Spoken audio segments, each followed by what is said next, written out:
Hi, everybody. How's it going? Welcome to episode 413 of the Hoots Podcast as the countdown to 500 continues. Welcome, everybody, to the program. It's your boy, the nefarious brother Adam, aka Joshie Lopez. Hope you guys are having a wonderful day so far and week. Um, just got back home from work and here to shoot the shit with you guys. It's May 16th. 2024, about a couple weeks away from going back to Orlando, Florida for my 30th birthday trip. I'm very excited for it. Um, Especially when you have big birthdays, you should definitely like award yourself. So this trip to Florida is my gift to me for turning 30 this year. So really looking forward to it. I want to thank all of you who are continuing to listen to this podcast. If we still have listeners, I do appreciate it. We're at like 1.3 million downloads right now on Spotify for podcasters, which is pretty cool. For those who are listening or watching for the first time, we drop this podcast every single Thursday. Anywhere you get your podcast from, free of charge. You can type in the Hoots Podcast and get to you right there. No harm, no foul. You don't have to pay anything. For those who missed last week's episode, I started this thing to honor May as May is Mental Health Awareness Month. And one of the gifts I got for my birthday was a pretty decent sized Amazon card. And I decided to buy a book by a content creator and a guy that was a former U.S. Navy SEAL. Very popular within the YouTube community, known as David Goggins, and I bought this book called "Never Finish: Unshackle Your Mind and Win the War Within."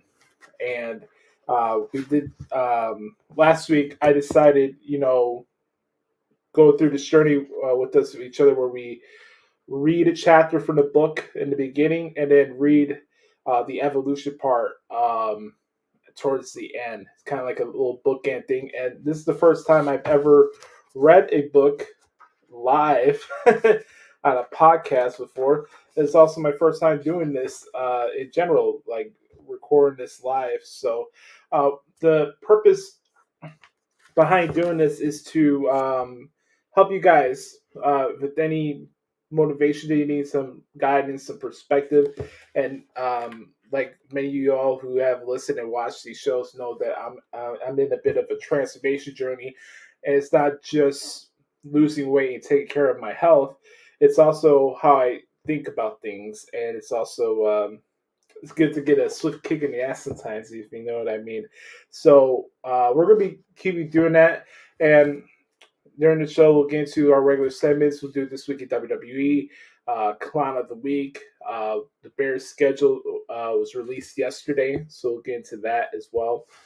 Then wrap up the show with the Backwards Q&A session. And as always, with this journey with the book, for those who don't know, David Goggins has separated this book into two different parts. So he has a chapter of his life story, and then there's a thing called the evolution, where you take your mental frame and bring it up to the next level. So that's what we're going to be doing today. So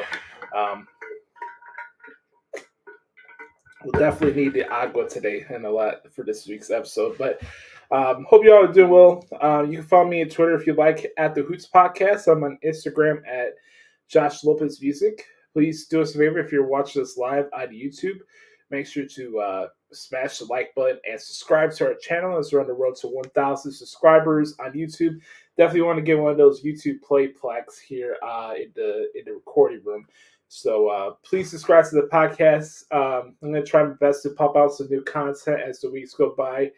And who knows, maybe separate the show into segments like all these other podcasts do.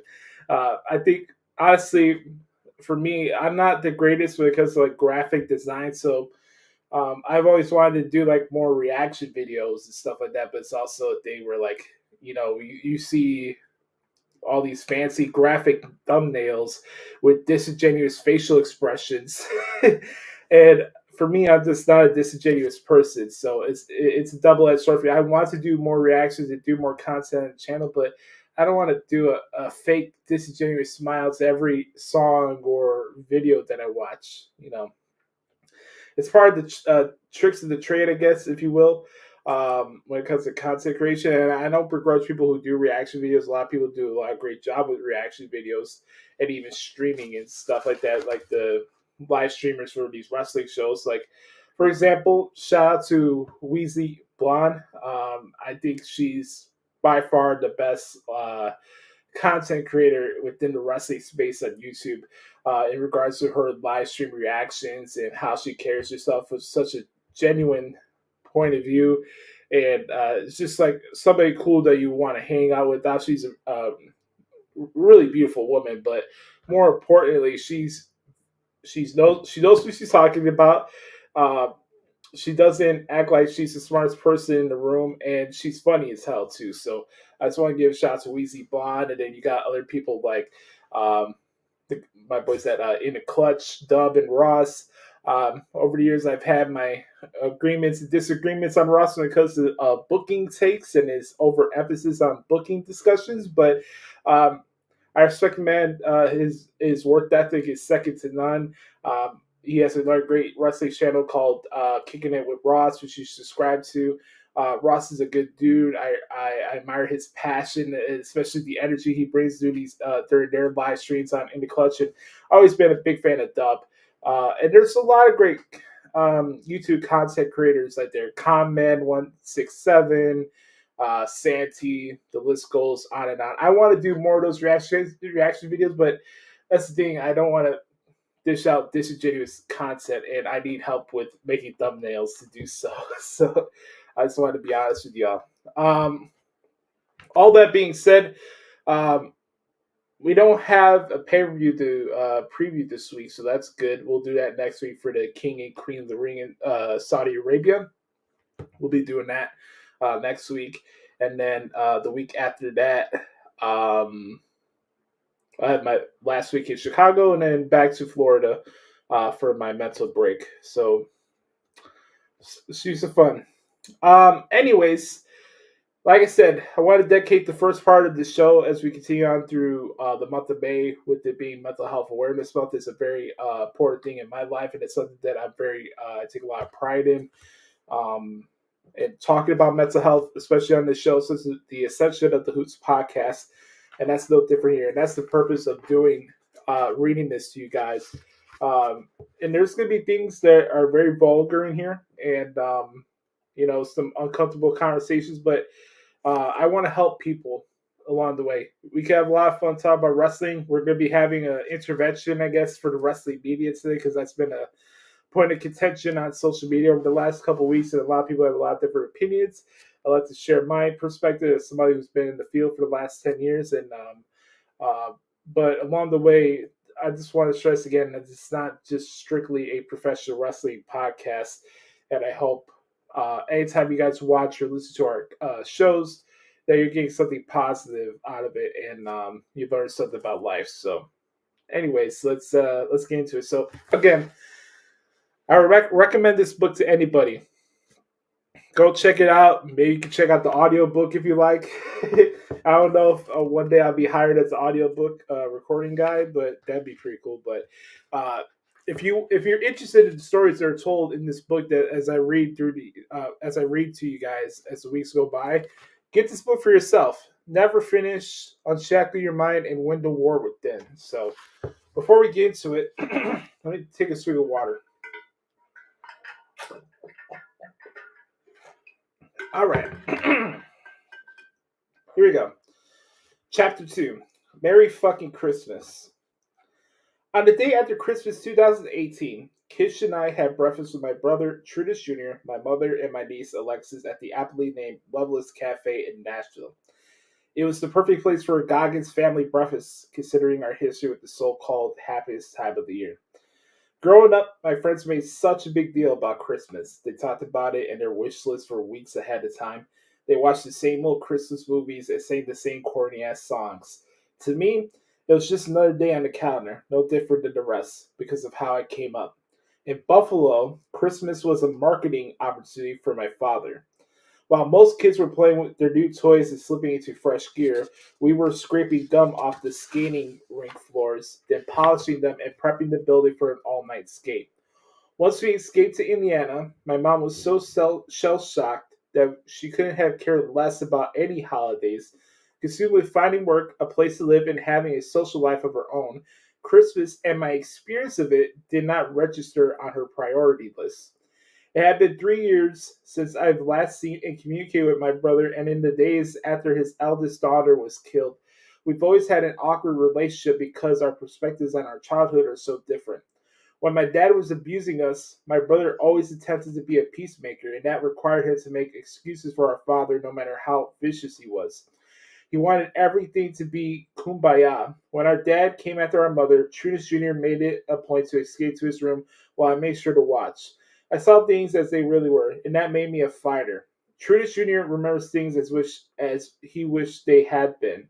I never blamed him for it. We were all doing our best to survive somehow. My mom could protect either of us.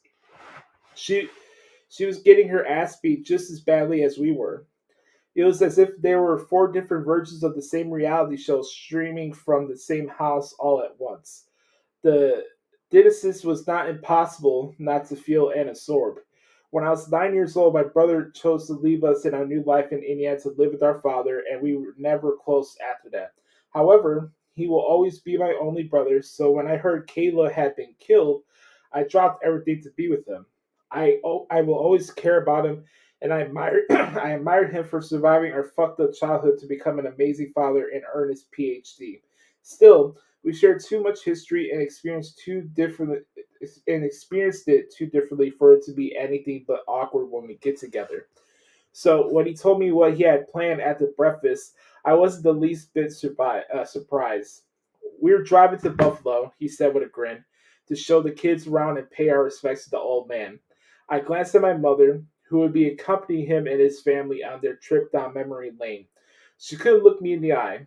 Although she and I don't always remember every little thing the same way either, we know we survived hell. Like any good revisionist historian, Trudis Jr. is still trying to convince himself otherwise. Which is why Buffalo remains his favorite city. He makes the trip as often as possible, and whenever he does, he visits the grave of our tormentor. For survivors of trauma, denial is a tantalizing numbing agent. It allows you to rewrite your past and sell yourself some fiction. In my brother's tale, Buffalo was a happy place, and our father was a pillar of the community. When we were kids, he forgave our father quicker than a priest in a confessional, and as an adult, his selective memory gave his childhood a brighter sheen, which makes him feel less damaged. But whether he wants to acknowledge it or not, damage was done. If he had experienced things the way my mom and I had, he wanted to subject her to a stroll through his personal fantasy land as if Buffalo weren't the torture chamber she had to escape many years ago. By 2018, I mastered my childhood demons. I was the puppeteer, and all the skeletons in my closet were on strings I controlled. My mother didn't deny what had happened to us either, but like my brother, she preferred to avoid her pain. She hated discussing her experience with my father or even thinking about it. And later, when she described that trip back to Buffalo with Trudis Jr., she said that she felt dazed. Everything looked unfamiliar, even the house on Paradise Road. She didn't recognize a single building or street name. It was as if her memory had been wiped like a hard drive, and she was seeing it all: the house, Skateland, all of her old familiar haunts for the first time. Trauma will do that. It redacts places, names, and incidents if you don't do the hard work to process the difficult shit.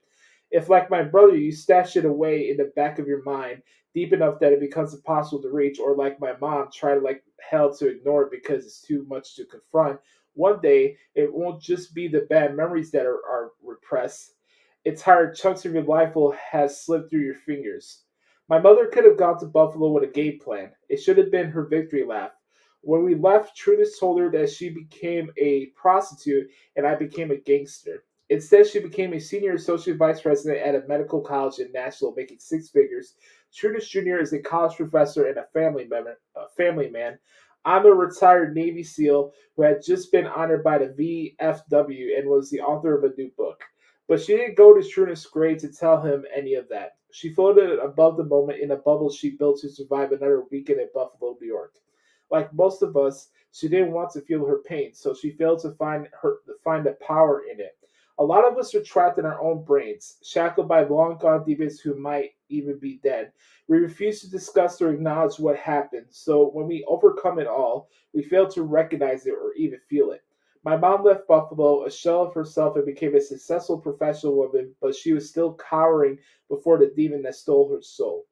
She should have written Trudas a letter telling him what he had missed and who he had unleashed. She should have read it out loud to him at his grave, not so he knew what she'd become, but so she knew it. She needed to take her soul back and introduce herself to herself. Denial is self protecting, but it's also self limiting. Accepting your full truth, including all your faults, imperfections, and missteps, allows you to evolve, expand your possibilities, seek redemption, and explore your true potential. And until you unpack your baggage, it will be impossible to know what your potential really is. The whole truth can haunt you if it serves you. Kish and I were scheduled to fly to Florida that night to celebrate a belated Christmas with her tight knit family. Christmas had always been a big deal to Kish, and though cozy holiday house sounded soft as hell to me, she's the greatest woman I've ever met. We've become partners in life and in business, and I wanted her to be happy. If that meant a trip to Norman Rockwell's Florida Christmas, so be it. But there weren't going to be any fucking matchy pajama pictures, I promise you that. We had several hours before that flight, and Kish spent them digging into the sale numbers for my first book, Can't Hurt Me. Had been out for less than a month and already sold more copies than I ever imagined possible. After more than 5 years and multiple setbacks, the book I envisioned was finally out in the world and it was a hit. While some people may not be surprised by the book's success, there are countless others who most definitely are. Prior iterations of the book proposal have been passed on and turned down by numerous publishing houses that didn't see the value in my story. Case in point, in 2016, I presented a 100 plus page book proposal to Ed Victor. He was a legend in the literary world and was introduced to me by none other than Marcus Luttrell, who had worked with him on his best-selling book, Lone Survivor. Ed also read rock stars like Eric Clapton and Keith Richards and some of the biggest novelists in the game. He was once quoted as having grown up, quote, perceiving life as a long highway littered with green lights. In a different article, he mentioned that the criteria he used to determine the publishing potential of a given project boiled down to three questions. Is the person fabulous? Is the work good? And is there a lot of money in it? My book proposal did not pass that particular evaluation, but I gave him credit. He didn't sugarcoat the bad news in his rejection email. So here is the letter I'm about to read right here. So that's some context. From Ed Victor, date June 27, 2016 at 6:46 a.m. to David C.C. Jennifer Kish, subject your book. Dear David, I said I would get back to you on Monday, so here I am. But you're not going to like what I have to say. My assessment of its value and its sales potential are in no way in line with yours. I could be wrong. I certainly have been in the past. But I don't see this as a book that will command a big advance and sell a large amount of copies. When I told you I would be honest in my reaction to this project, you warned me that if I said no, I then see it high up on the New York Times bestseller list and deeply regret my decision. You may well be right, but because my assessment of the value and commercial prospects of the book are so far below yours, I would not be the right agent for it. You need someone with 101% enthusiasm who will go out and prove me hopelessly wrong, not for the first time. All the best, Ed. P.S. I will tell Marcus about my decision since it was he who tried to bring us together. It shouldn't have surprised me that the guy who grew up with nothing but green lights couldn't relate to a life stifled by red lights, potholes, and stop signs. But he was the industry expert and didn't see my story as accessible. That was a problem, and it was discouraging in the moment, but it didn't make me angry. And I never second guessed my own value. I knew that my life, my story, and my approach were non-traditional. Their cookie cutter didn't work on me. I couldn't be boxed and packaged to industry standards. Roger that. When had I ever been the perfect fit for anything at all? Never. But I still managed to find success. What Ed Victor saw as a disadvantage, the fact that I couldn't easily define and sold what was actually my greatest asset. My approach, background, and accomplishments all proved one thing. I am the ultimate underdog. That's been the truth my whole life. And if no one can see my potential, it would be up to me to show them what they miss. There are libraries packed with books on how to be happy and the power of positivity, but nobody prepares you for the dark ages. And the power of my story was in my grind through tough times to become the one straight faced motherfucker inspiring you to never be satisfied. And in all, the other industry experts I met weren't interested in that because they didn't get it. That didn't mean that the book wouldn't sell. It just meant I had to double down on what made me unique, maintain faith in myself and my vision, and work harder. In 2017, I signed with a new literary agent and put together another proposal that earned me $3,000 advance from a major publishing house. That's good money, but while I waited for the contract to come through, I became conflicted. Was I ready to sell my story to someone else? Did I want or even need an editor to help me tell it? For those who are just tuning in right now and listening, I am reading chapter 2 of Never Finished by David Goggins. This is a little project that we're going to be doing here on the podcast to honor Mental Health Awareness Month, since it is the month of May. And I'm doing this to help you guys. So hope you guys enjoying the story so far. Let's continue on here. I was the only one who knew how much blood I shed and how many times I've been baptized in sweat to get me to this point. There were too many all-nighters and pre-dawn wake-up calls to count. I've been knocked down hundreds of times. I pushed my mind, body, and soul to the very edge. Like Andy DeFrance in Shawshank Redemption, I spent more than 20 years scrapping away at the prison wall of my mind with a blunt hammer, and I need that final say when it came to the edits and who made money off of my story. After many days and nights of turning it over in my head, I realized the only way to ensure that was to publish the damn book myself. Once I killed the deal, my agent cussed me out. He told me that I was off his client roster and that I would be lucky to sell 10,000 copies. Basically, he said, "Merry fucking Christmas, Goggins," and cut me loose. He wasn't alone. Almost everybody I turned to for advice, people who knew how the industry worked and what it took to succeed, said I was a fool. So be it. You cannot be afraid to disappoint people. You have to live the life you want to live. Sometimes that means being the motherfucker who can put a middle finger up to everyone in the room and be totally comfortable with that. Now, does that mean you won't be nervous or that it will be all go smoothly? Fuck no.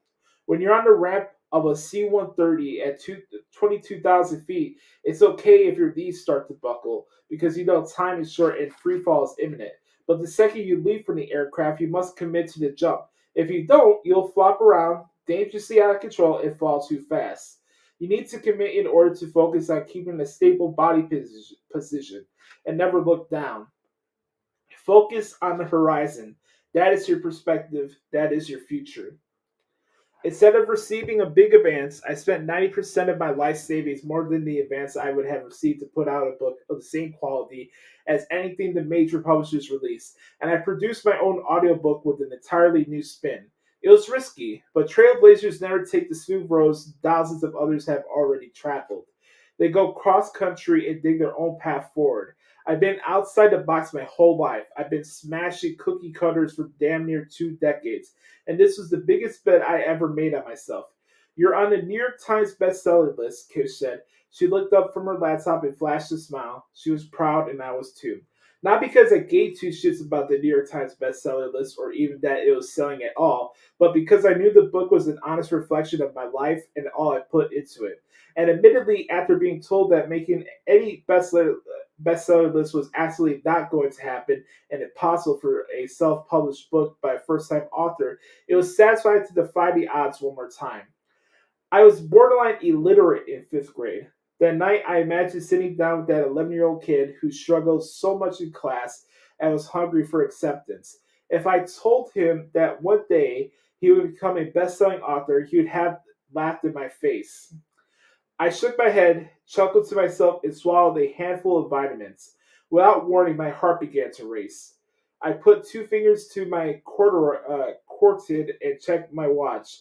My pulse shot from a steady 50 beats per minute to 150 beats a minute, and back again without any set rhythm. As an EMT and someone who had recovered from multiple heart surgeries, I knew right away that I was in atrial fibrillation, or AFib, which is when the upper chambers of the heart and the atria are out of the rhythm, and the lower chambers, the ventricles. I experienced a similar episode 9 years earlier after my first heart surgery when one of the patches failed. Did another patch fail, or was this something new? I didn't tell Kish right away. She worked for months without a break to help turn Can't Hurt Me into a hit, as she couldn't wait to go home and be with her family. Instead, I tried to control my heart rate through vaginal maneuvers like equalizing the pressure in my sinuses with the Valsalva technique and squeezing my knees into my chest and forcing a gag or a cough and massaging the quartered sinus. Those techniques have been proven to reset the pressure in the body and click the heart back into rhythm. Deep breathing can help too, but nothing worked. And the longer it went on, the dizzier I became and the graver in the danger. AFib could turn blood clots into embolisms that block blood vessels in the brain of heart, causing strokes and heart failure. People with sickle cell trait like me are at the highest risk for blood clots. Hours passed. I pretended everything was cool while my pulse sketched a dire electrocardiogram in my mind's eye when Kish zipped her suitcase and turned to me and ready to roll to Florida. She could see something was very wrong. We weren't heading to the airport, we were going to the emergency room. The day after Christmas is dead in most public places, but the holiday season in the ER is always bumping. Maybe it's the alcohol, the family strife, the loneliness, or a combination of all three. When I was 14 years old, my mother's fiance, Wilmeth, was shot and killed the day after Christmas, which is why whenever the calendar leans into late December, I think more about trauma than Santa. The ER was packed when we walked through the sliding glass doors. I slumped into one of the few spare seats in a waiting room, dizzy as hell.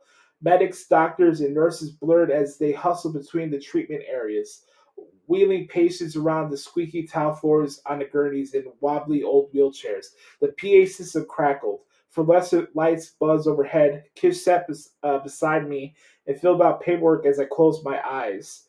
And I took yet another deep breath. Minutes later, or maybe it was hours, I did the same thing in front of a young doctor in a current off treatment area. He wasn't a cardiologist, and when I explained I had two heart surgeries, he took the news a bit too casually. He listened to my heartbeat, tagged me up with sensors, and watched my pulse scratch out rhythm on his ECG monitor. Then he told me what I just told him. You're in an AFib. Roger that. I shot him in the side eye. Kish caught it. What can you do for him, doctor? She asked. We're going to put you on a drip and see how you respond. A nurse came in and tapped my vein, and the meds seemed to work. Within minutes, my pulse relaxed and my dizziness eased. But when the doc strolled back in an hour later, he looked confused as he read the monitors. Well, your pulse has calmed down, but you're still an AFib, he said. I'm going to call a cardiologist upstairs and see what we can do here. I didn't need to hear what the cardiologist had to say to know my fate. I studied AFib cases, and if breathing techniques, equalization, and meds don't sink the chambers, the next step is to shock the heart to restart it like you would a frozen computer. I seen videos of it, and I was terrified. It was funny. My two heart surgeries never scared me. I knew death was a risk with both of them, but my mortality didn't register all back then, and I greeted them with a shoulder shrug. That night in Nashville, I felt differently about life and death. Can't Hurt Me had changed me, and my last metamorphosis ran much deeper than commercial success and the public's enthusiasm for my story. Writing that book allowed me to process the hell I'd gone through one last time, and publishing it myself gave me a clean slate. People had always assumed a lot of things about me. We're going to put a pause there for a second, and what I wanted to do here, really quick, with as we do this, I'm going to show you a little bit of who David Goggins is. If you're not familiar with him, you should, because he's a straight shooter. And talk about being never finished. I want to play a video for you guys here, if that's okay, and let David um, tell you a little something about some motivation. So let's play this video for you guys, and I'll be right back right when it's over. Okay, I'll be right back, and we'll finish up chapter 2 of this book. So let's do this. Take me off the screen. I'll mute my mic here. Here's Never Let Go by David Goggins. All right, I'll mute myself. All right, here we go. Seconds to get it again, beast. Get it, David. Come on. Yeah, there you go. There you go. Energy. Let it out. 7, 8, 9, 10. A machine here. There you go. Nobody works like David in this house. 13. Come on. 14. Come on. 15. Shut that muscle down. 16. Come on. Get it. 17. They don't know me, son. Get it. 18. They don't know me, son. Get it. 19. They don't know me, son. Yeah. 20. You got They some don't know more me, in you. son. 21. Yeah. Get it again. Come on. We want to see it. Good. 22. Who's gonna carry the boats and the logs? That's you, buddy. Come on. 23. Come on. 24. One more, David. Who's One more. gonna carry the boats? You're going to do it. You're going to do it. You're going to do it. You did it. Yeah.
Sorry about that. Let's do this really quick. Here. It's so easy to be great nowadays, my friend. I got an email. It's so easy to be great nowadays, my friend, because most people are weak. Most people don't want to go to that extra mile. Most people don't want to find that extra because it sucks. It's miserable. It's lonely. Now I fucking thrive in that shit.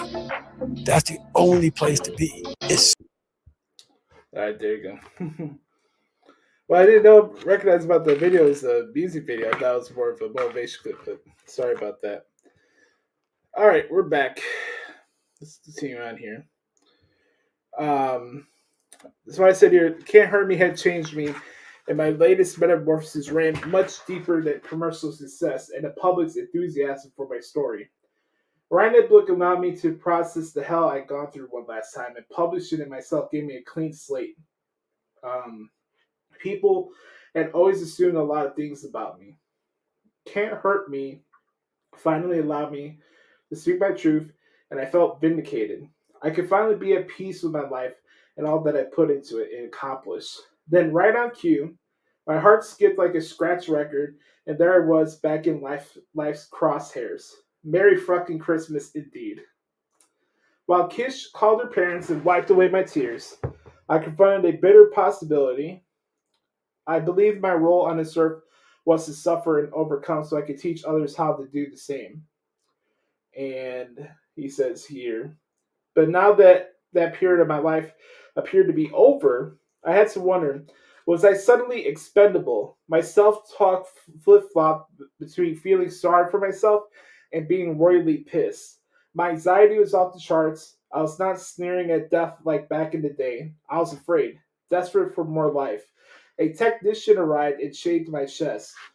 She put one electrode on my chest and another on my back. Then the doctor strolled in and asked Kish to grab a seat in the waiting room out front. He read the monitors, glanced over me, and hit the switch. 200 joules flowed through me, and everything went blank. For a fraction of a second, I was suspended between heartbeats. He hit me again, and I screamed like hell as I came to. Kish heard me take the Lord's name in vain all the way in the waiting room, something I never do. That's how much it hurt. But it worked. I was synced. Here's a picture of David in the hospital here. He says, the doctor sent me home with a normal pulse, a battery of tests to be scheduled to make sure that there was nothing structurally wrong with my heart, and a tweaked out soul. This is how life works. 1 second you're talking about the New York Times bestseller list, and then here you go. And then next you run the risk of not being able to live to see tomorrow. It literally happens that quickly. This shit ain't permanent. Life is the ultimate competitor. It takes no days off, and it won't care if you made some money or got a promotion at work. All that means is you're good to go for a moment or two, no matter how badass and successful you think you are. Trust me, there is a semi coming around the blind curve ready to smack you in the fucking mouth when you are comfortable as all hell. I knew that. But I also thought my heart issues were in the rearview mirror. Now, I can see how ridiculous that was. When you're always in the grind, you think there'll come a time when the rough road blitz with potholes and littered with blown tires will smooth out, but that is never the case. In fact, if you go through life experiencing that smooth road, you won't be prepared when a pothole opens up on a freshly laid blacktop and rocks you sideways one arm and pleasant evening. That's what Merry fucking Christmas is all about. It has nothing to do with the holiday. It's about the surprise gifts life has wrapped up just waiting for you to stumble into. Which is another way of saying I lost something essential in that emergency room. As dawn broke on the drive home, I felt like Samson running bald in the hamster wheel of my mind. I didn't know who I was anymore. Was I still a savage, or was I just another squawking hen? Some people might be put off by the term, but to be called someone a savage is the highest compliment. A savage is an individual who defies odds, who has a will that cannot be tamed, and who, when knocked down, will always get back up. If the doctors told me that I had to stop running and working out hard in the gym, I would cancel everything. I'll pull the plug on all future speaking engagements and on my social media channels. I've always been a man of action and service, and I know I would not be able to inspire people by simply talking about things I did in my past. I gave myself one rule before joining social media. This is very important here. If I can't live it, I won't speak it. Before I bedded down that night, I decided that if my body wouldn't cooperate anymore, Can't Hurt Me would be my swan song and I would disappear. Let me read that line right there because it's very specific. It's in the next segment that we're going to talk about here in the podcast. If I can't live it, I won't speak it. What do I talk about a lot on this show? About wrestling and wrestling media and fans and everything in between. Why do we tie ourselves up into knots about angles and storylines and act as if we're the smartest people in the room when we're not? If I can't live it, why am I going to talk about it? It's no different from this show. I come in here every week to talk about professional wrestling. I don't know wrestling more than you that's watching or listening to this. My experience in wrestling media has no bearing on how I see myself compared to all of you who are watching and supporting me right now.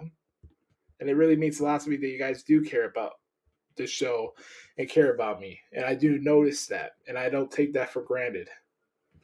But that line right there, to wrap up that wonderful chapter, very raw, tough confessions about, self-doubt, clinging on to drama from a bad childhood.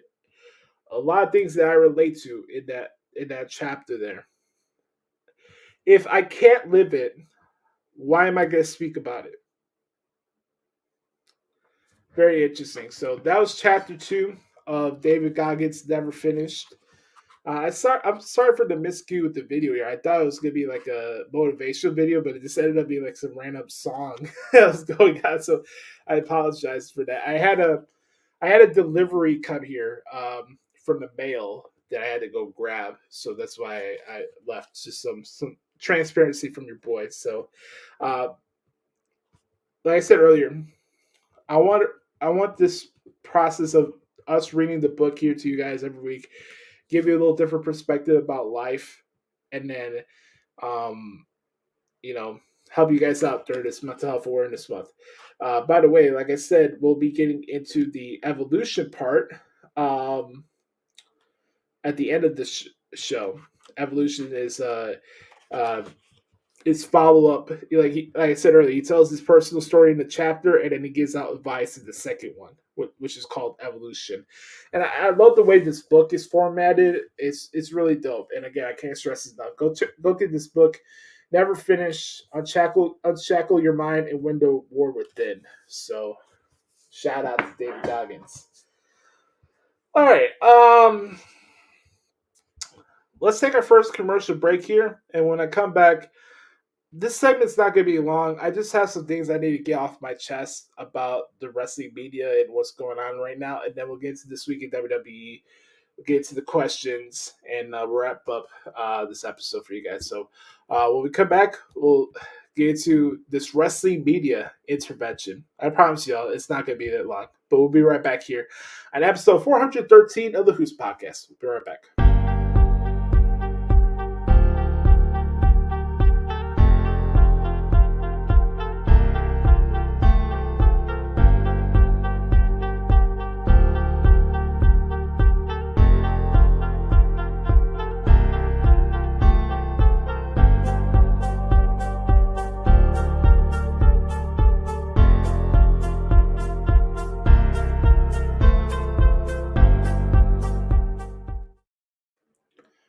Welcome back to the Hoots Podcast, ladies and gentlemen. You see the title of this week's episode called Wrestling Media Intervention. Coming off the heels of what happened in Lyon, France at the Backlash press scrum, where a reporter, one way or another, got scolded, got into a whole scuttlebutt of, people mad at Triple H because he called out Fightful and PW Insider and looking for actual credible sources. The reporter talks to John Pollock and Brandon Thurston, who are knee deep in this allegations of Vince McMahon and everything. And I think those guys are doing a great job. I really don't have any point of contention toward those guys. Really, everything that's going on with that, and then Seltzer taking passive-aggressive shots at Sean Ross Sapp and thinking that his way of doing things is on another level, but just because of the amount of years he's been hoodwinking and lying to the audience for so many years. I'm going to just say this as somebody who's been within the wrestling media bubble for the last 10 years, where you think that I'm on a high level or not within that realm. That's up to your perspective. I really don't care. What I will say right now is that there is too much grab-assing on both sides, whether you're all the way WWE or you're all the way AEW. I know a lot of people will come on here and listen to this podcast and be like, well, Joshie, you did a segment called What the Hell is Wrong with AEW? So you clearly have a bias towards AEW. No, I don't have a bias towards AEW. We ended the segment a couple weeks ago because I don't want to watch it anymore. I've lost interest in it. I don't have a sense or purpose to watch it anymore. And when I was watching it, like I said before,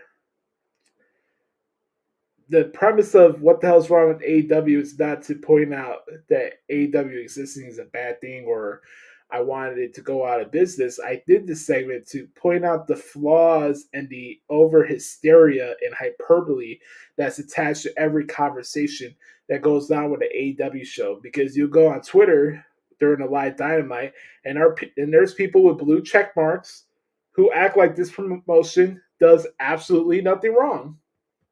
Everything is great. Every match is good. All storylines are good. Everything is fine. like that GIF, with the flames around. Like, everything is fine. There's nothing to see here, and a lot of the stuff with the tribalism can be added on to the situation, but really, at the end of the day, I think collectively, and I said this before, but it needs to be said again. I think collectively we are doing the wrestling fans a disservice in 2024 in the way that the shows are covered, or at least on an audio platform or a video platform. The framing of how articles are written and reports, the fact that, and I know a lot of these sites are driven via aggregation stuff, and um, I work for a site that is very big on it.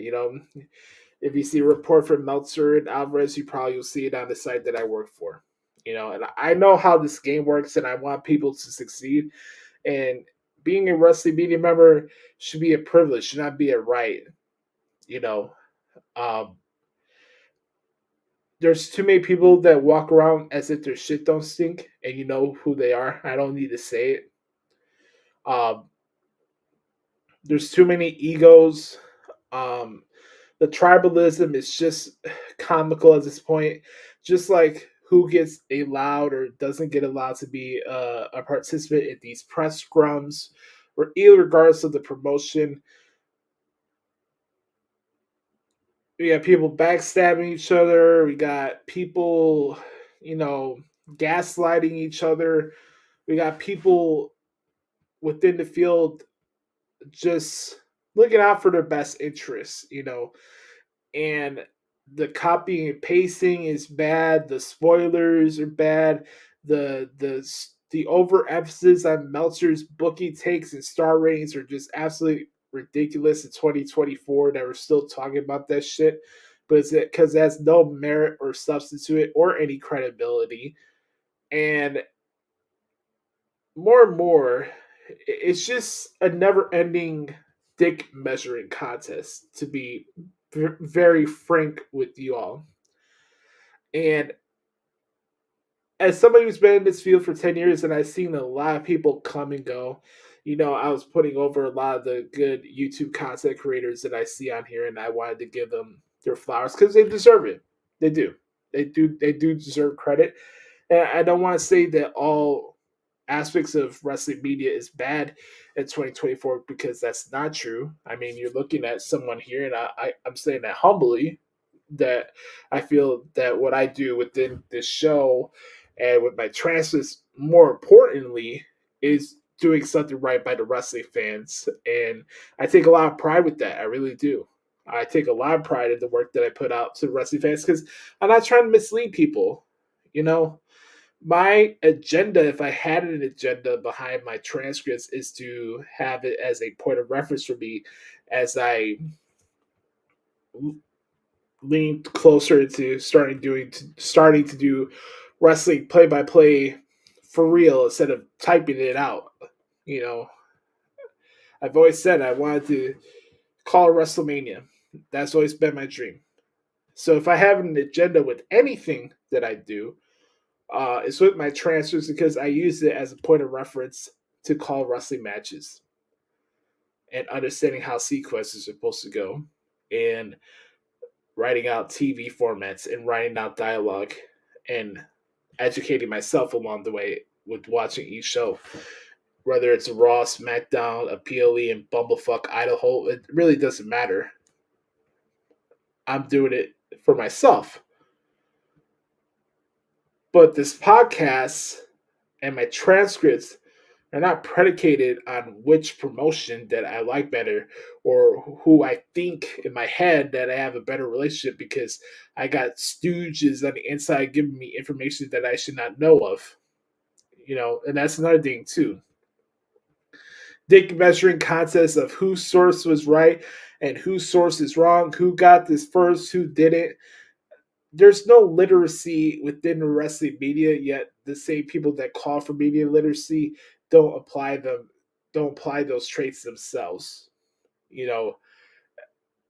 I find a lot of things and complaints within wrestling media to be very hypocritical, and just in life. Think when you hear something, consider the source. Consider the source. Have some self-respect and self-awareness to know who's being genuine with their content and good at their craft, not putting a blind eye to another media member just because they mark out for your favorite wrestling promotion. Like John Alba, a friend of mine that I've known now for almost a decade, very talented at his craft, very talented as a writer, very talented as a broadcaster. I mean, the guy's now doing television. His lifelong dream, doing sports television in the same state that he was born and raised in. Think about that. John Alba is credible. Sean Ross Sapp, to a certain extent, credible. Mike Johnson from PW Insider, credible. My guy and my mentor, Steve Muehlhausen, who got my start in the transcript world when he was doing wrestling on the Zone. Again, another guy, credible. Justin LaBar, who does good stuff on Busted Open, credible. My guy Hoodie, Jonathan Hood, I would say another guy that's credible. John Pollock, I mentioned earlier, Brandon Durst. There's a lot of good, talented people that you know who they are, and they're not going to bullshit you. And I just feel bad in a lot of ways that a lot of us are still clinging on to the the Dave Meltzer and the Brianna Alvarez way of looking and talking about professional wrestling. It's just so outdated. And who wants to listen to a podcast that's filled with snarkiness and just glass half empty approaches and outlooks on the business as a whole? Like, who wants to listen or watch that shit? I'd rather spend an hour looking at nothing but drywall than having to listen to a Brian Alvarez or Dave Meltzer review of any wrestling show. And that's the shoot.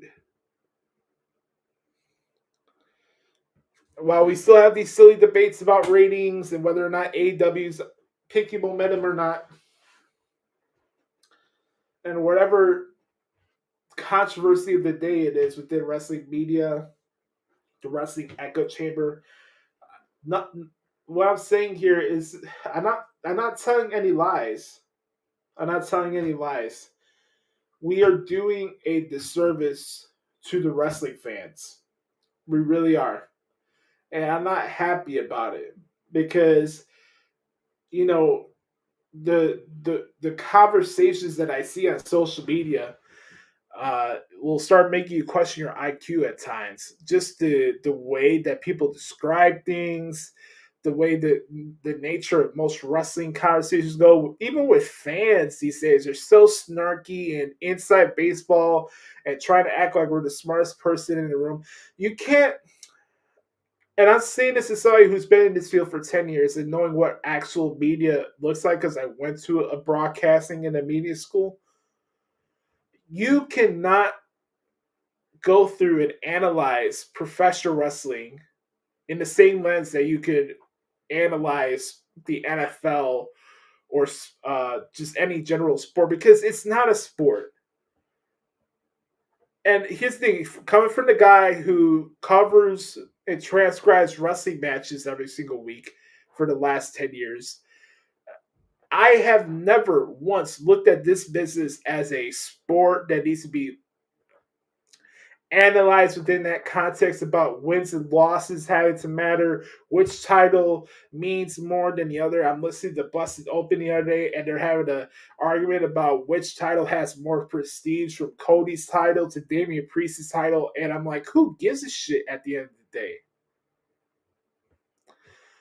When you don't have a podcast that's filled with former wrestlers, you find yourself in some spaces that you're finding yourself going down a bad slope because you're listening to a lot of people that don't know what they're talking about. I'll even throw myself in that case too. I'll never come here and tell you all that I know everything that's supposed to be done the right way or the wrong way in professional wrestling. I come here, I give you my observations as somebody who's been covering the industry for the last 10 years, and I leave it at that. And I just speak for myself.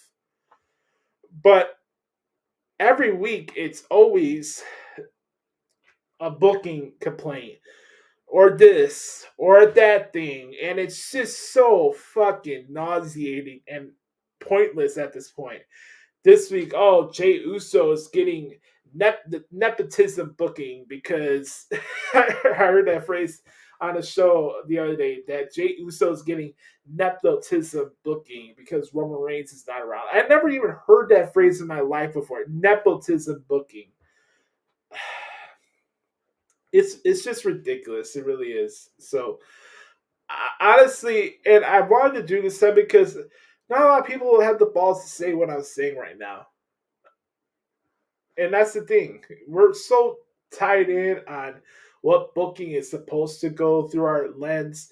You know, it's a subjective form of entertainment. There's not really a right or wrong answer. You cannot analyze professional wrestling as if it's a professional sport. I respect all these men and women who put their bodies on the line for us each and every single week during their matches. I have the utmost respect for all of them. And I do appreciate their athleticism. But this is not a sport. It's not a sport. I love this business. I've loved it ever since I was a kid. Professional wrestling has always been the biggest escape from my life. The biggest mental escape from my life has always been wrestling outside of music. And wrestling will always be a big part of my life and in my heart. And it's hard to be a fan at times of the business when I have to see this stuff that we see on social media all the time or these podcasts that I listen to. And you know the good ones for the bad ones. I'm going to give a shout out to my boy Stat Guy Greg and Peter Roseberg. They're still kicking ass with GP. You know the good ones from the bad ones. Let's put those on a pedestal and stop shedding a spotlight on the cloud chasers and the guys that just doing takes for the sake of doing takes and asking about Taylor Swift at press scrums and all this shit. We need to do a better job. All of us. There's no accountability when people are wrong about a report that they do. There's no accountability in the way that the guys with the blue check marks and all the followers carry themselves on air and with a bravado that their shit don't stink, which is not the case 99.9% of the time. There should be more appreciation for the talented female content creators. They're doing a great job. I mentioned Weezy Blonde earlier. You got another girl, Stephanie Hypes, who does a great job doing a lot of articles and stuff during her career. And the list goes on and on. I have no regrets getting into the wrestling media field. This is my career. I chose it. And I'm not ashamed to be a wrestling media member. What I'm ashamed of is the state of where it's at. And the fact that we're still doing this copy and pasting like it's 2014, and the only way to post news and making an emphasis that the news and the rumor and innuendo is the most important thing within the echo chamber, and the only basis of it is what Dave Meltzer thinks for that day or what Brianna Alvarez thinks for that day, is a problem. It really is. There's a lot of great talented people there. Phil Lindsay does great stuff on Bleacher Report. Do I agree with everything that he says about wrestling? No, but I don't have any personal issues with the guy. Shout out to him, another Chicago guy. You know, I respect my colleagues, and I respect the people who do right by people and do right by the fans. What I don't have respect for is Dave Meltzer and Brian Alvarez and the other cloud chasers within this field, and you know who they are. That's what I don't have respect for. And I feel I have the right to speak on this because I've been through this for the last 10 years. The politics need to stop. The ageism needs to stop. The fact that we're putting women down now for their own wrestling takes and perspectives is just ridiculous. And we need to do a better job as collective. And that's that. Let's take another break here. When we come back, we'll talk about what happened this week at WWE right here on the Hoots Podcast.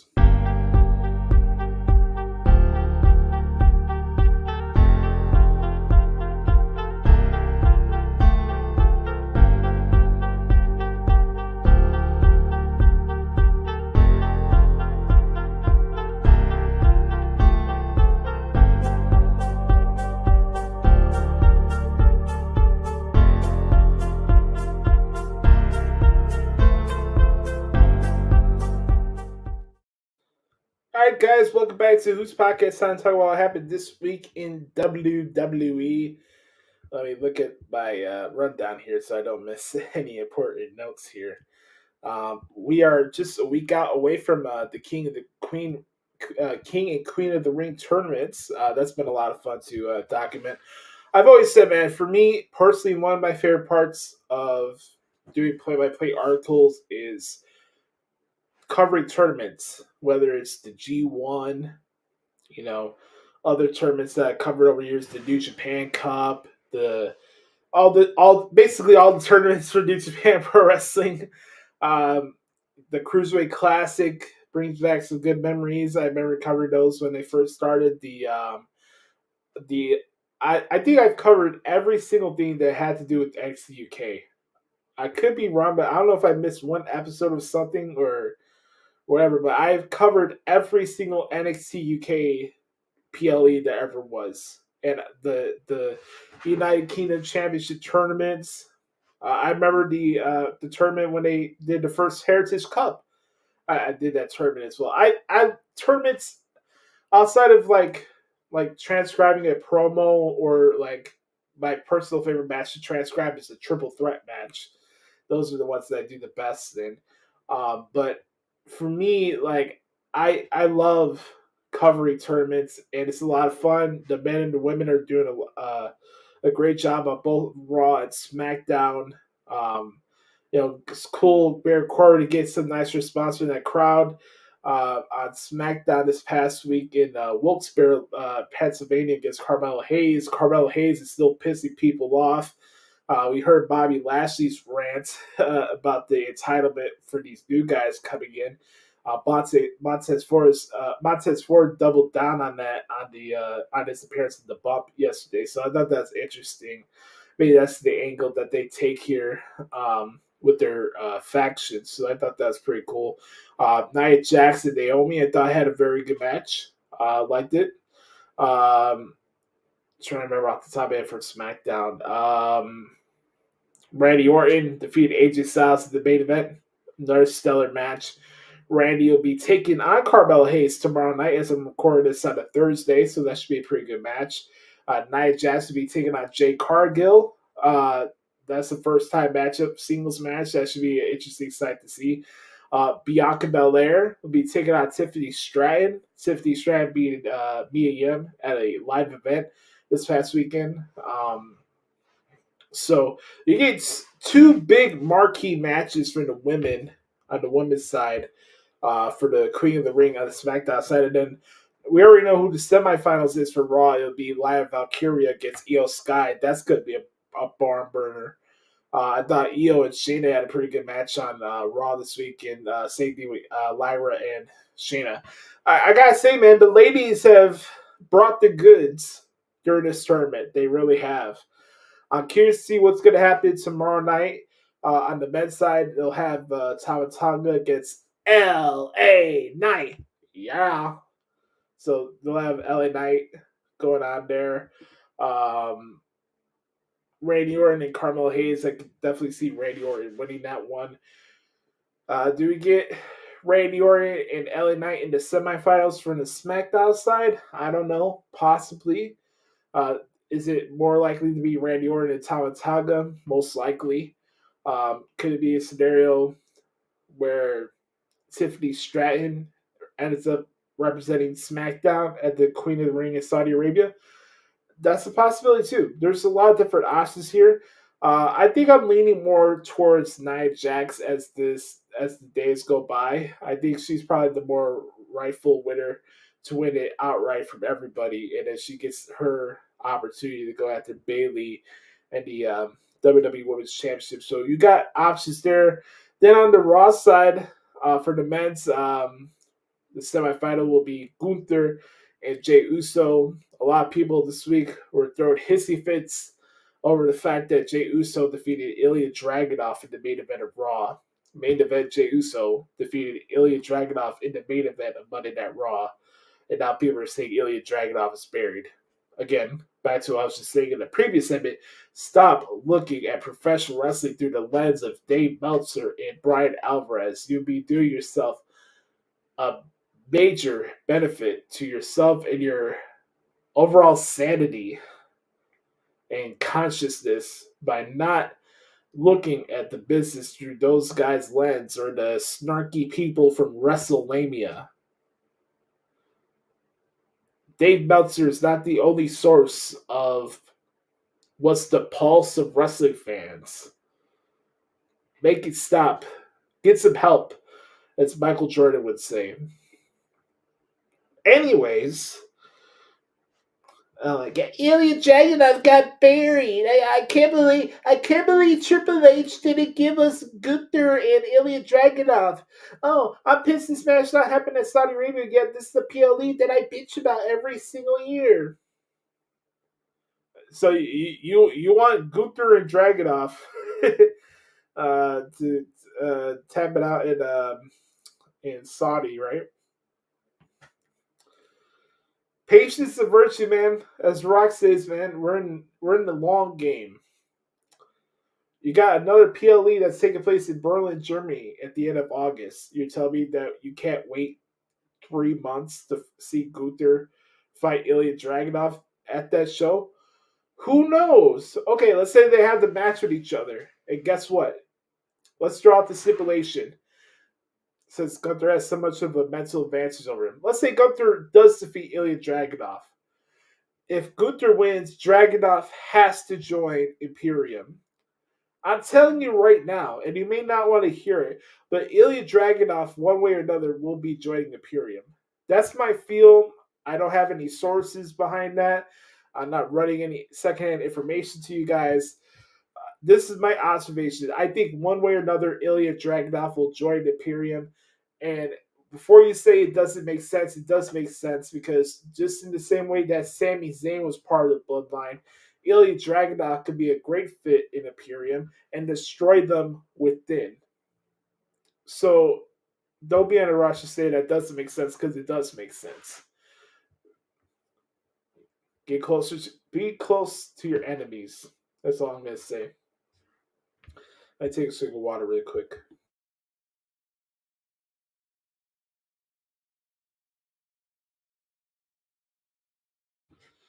Oh man, can't go wrong with H2O. Excuse me. Let's talk about this. Cody Rhodes and Logan Paul from SmackDown last week. Another point of contention. There's a lot of point of contentions, can never satisfy wrestling fans. Wrestling fans they're probably even more morose than Star Wars fans, and that's really saying something. And almost as paranoid as Chicago Bears fans. But that's another story for another time. Oh man. But a big point of contention this week was, oh really? You're really gonna have Logan Paul fight Cody Rhodes for the Undisputed Championship? It's a Saudi show. It's not the end of the world. You really think Logan Paul is going to lose any stock for his value by losing to Cody Rhodes in a one-off match? Just because you determine a new challenger doesn't mean it's like the WWE Universe mode on 2K24 and you start feuding with each other for 3 straight months. It doesn't work that way. Understand what this PLE is. What I always find funny about wrestling fans when we start having bills towards the Saudi Arabia PLEs is that they put so much of an emphasis on the booking of it. Aren't you the same people that always talk about, oh, I want to boycott the show. I don't feel great about it. It doesn't mesh well with my morals and ethics. But you want to have concrete stories and in-depth booking and yada yada yada. Going to a Saudi Arabia show that only had 3 weeks to build into it. Pick a fucking lane. That's what I'm trying to express here this week. Pick a fucking lane. Be about it. If you don't care about these Saudi Arabia shows, why are you making a mountain out of a molehill out of what's being booked on it? You're telling me that Cody Rhodes and Logan Paul would not be a good match? So Cody needs his next rivalry right now? Oh, the WrestleMania lull, the WrestleMania hangover. My ass. Look at the business. Stop letting fucking X being your barometer of what's over or not. A bunch of sensitive ass marks on Twitter every day, opining about what's right and wrong with the wrestling business is not the pulse of every wrestling fan. Enough already. They're going to have the contract signing tomorrow with Cody Rhodes and Logan Paul. And I'm sure we'll get more context clues because, once again, this is a episodic television show. They actually put on television and they're not booking supercards every week like the other promotion.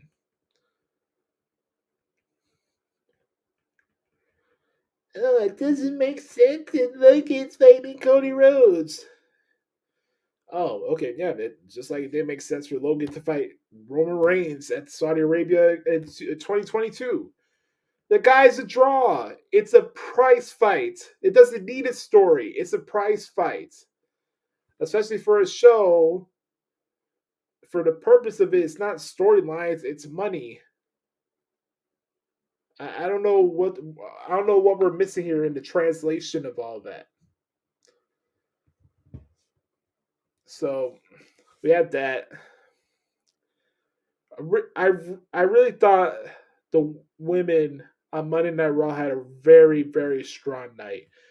From the matches to the character development that's going on with Liv Morgan recently. Her program with Becky Lynch, I've been very excited for that. I'm looking forward to their match at King and Queen of the Ring. I mentioned the tournament matches already. I like the vibe that I'm seeing. Even the stuff backstage with Maxine Dupree, and that stuff with Chad Gable bullying the Alpha Academy, that stuff is tremendous. I've been really digging that stuff. Damian Priest and Drew McIntyre, kicking off the show. Their promo was fantastic. As the kids say, that Priest cooked Drew McIntyre. Drew McIntyre is still talking shit about CM Punk as the days go by. Man, I can't wait for CM Punk to get cleared. That's going to be tremendous. But as I was saying here, what I want to express here is that, we'll throw it out there. Do you think it's time for Priest to be a transitional champion? Do you give the title to Drew McIntyre at Clash at the Castle? Do you believe that Punk and McIntyre need the world title to be attached to this feud? I don't think so personally, but that's just my opinion. Let's see.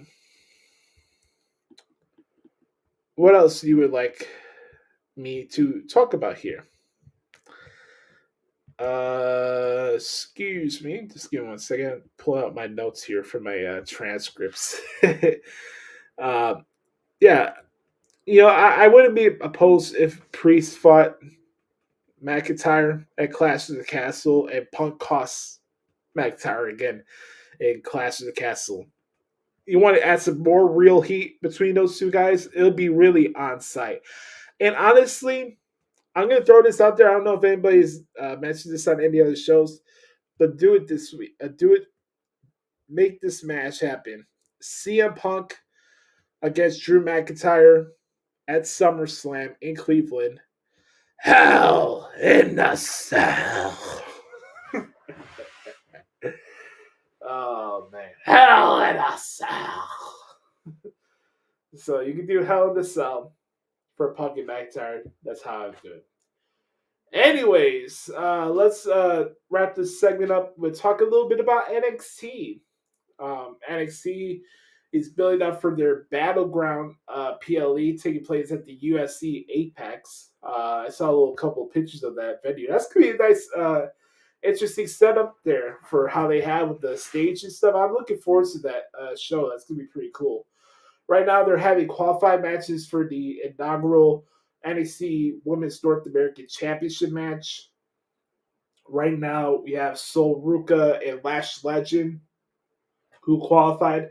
Well, I guess shout out to Sol Ruka. By the way, very good waterfall. That girl's hot as hell.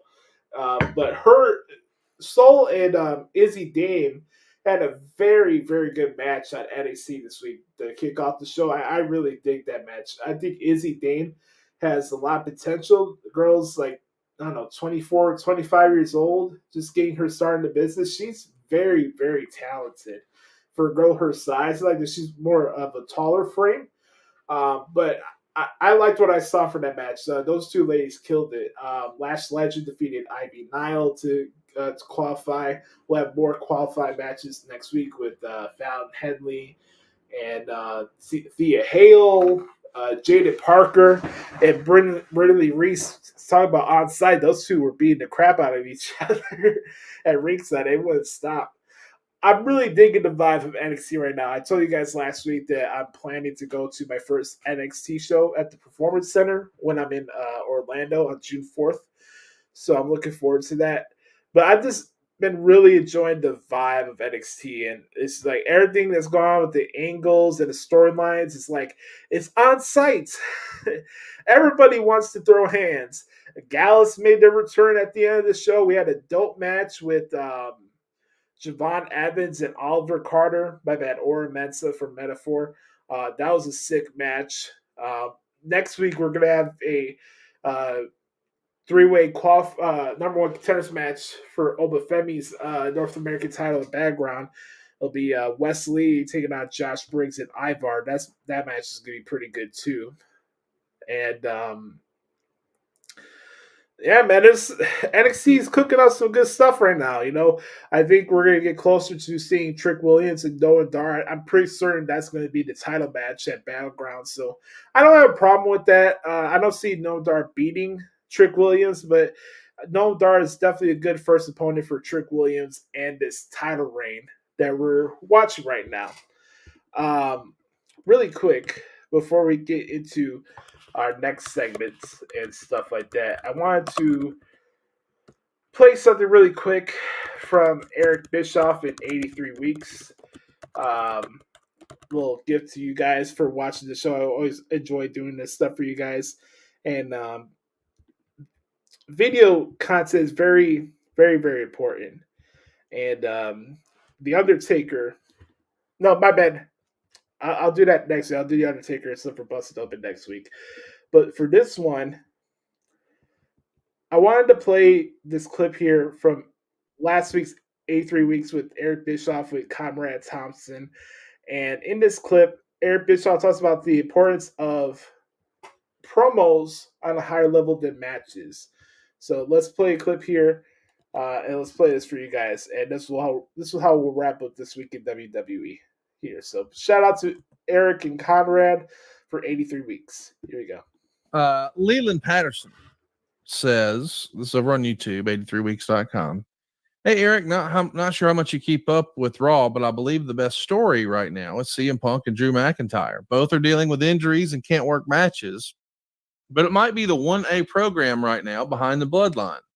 Speaking of the Bloodline, I saw a comment about Tama Tonga. It said within a couple weeks, WWE took a mid-card guy from New Japan and made him look like a main eventer, while AEW took a main event guy from New Japan and Okada and turned him into a mid-carder. It's almost like story works more than wrestling. Funny how that goes. Anyways, keep up the work. I love your insight on things. What do you think of the Drew McIntyre CM Punk story? Because, man, every time they come on, people are flocking. Like those segments, those quarter hours are doing really, really well. And there's no physicality. It's just guys talking. And it's funny that we're saying that like it's really it's this revelation, because JR and I recently talked about The Rock's 1999, and that's the year where they did, Rock, This Is Your Life. It did an 8.4 rating. It's one of the highest rated segments in wrestling television history, and at that point was the highest rated quarter hour in Raw history. And there was no wrestling, there's no matches, there's no physicality. It's just guys talking. Matches are important, but man, entertainment's where it's at, and Punk and McIntyre got them going right now, man. They do, and I'm looking forward to that match. I think it's going to be exciting. And again, it's like you have these camps on the internet, in the internet wrestling community, right? You've got your Dave Meltzer types where everything is, match quality. And even that is subjective, by the way. But that they come from that, 5-star Dave Meltzer match quality mentality that absolutely pays zero attention to character development or story, despite protestations to the contrary. Where that camp is like, oh, there's only 20 minutes of wrestling on a 1-hour show, or 40 minutes of wrestling in a 2-hour. Oh my God. And they actually, post things on social media that compares actual in-ring wrestling between the companies like it fucking matters. You clowns, you pretend experts, kind of like Dave. They're following in Dave's footsteps. They're analyzing and studying like Dave Meltzer does. But the part that they don't get, because neither Dave or the people that think like him has actually ever produced anything. Ever. And what you'll find, I think, if you really study and analyze, as you just briefly described, is a combination. I'm not suggesting that great wrestling matches aren't important. They certainly are. I, for one, am entertained. I'm enjoying watching Ospreay.